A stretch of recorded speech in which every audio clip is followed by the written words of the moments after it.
كفايه شاورما بقى، وتعالي اقولك على وصفه هتعجبهم اكتر من الشاورما بكتير، وهيطلبوها منك كل شويه. تنفع بقى في المصايف، هترمي معاكي، هتاكل عيله كامله. بس قبل اي حاجه تسمي الله، صلي على الرسول عليه افضل الصلاه والسلام. جيبي بقى محضره الطعام بتاعتك، وهتبداي ان انت تكوني مقطعه بصل عادي جدا التقطيع بتاع الفرم بتاعنا، وتفرميه فرم متوسطه. وبعد ما يتفرم كده معاكي طاسه بقى فيها مكعبين من الزبده، شويه زيت، هتبداي تنزلي بكل كميه البصل. لما البصل الكرمل معانا ونزل كل الميه اللي فيه، كان عندي بقى نص كيلو من اللحمه، بدات ان انا احطه على البصل وادخله كويس جدا في قلب البصل.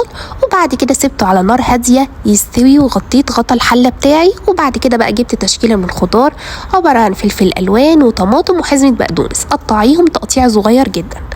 وبعد كده تعالي بقى نرجع للحمه، هنبهرها معلقه صغيره من الحبهان والفلفل الاسود والملح، هتقلبيهم كويس جدا. وبعد كده هتنزلي بقى بتشكيله الخضار بتاعتك بالظبط دقيقه، واقفلي النار.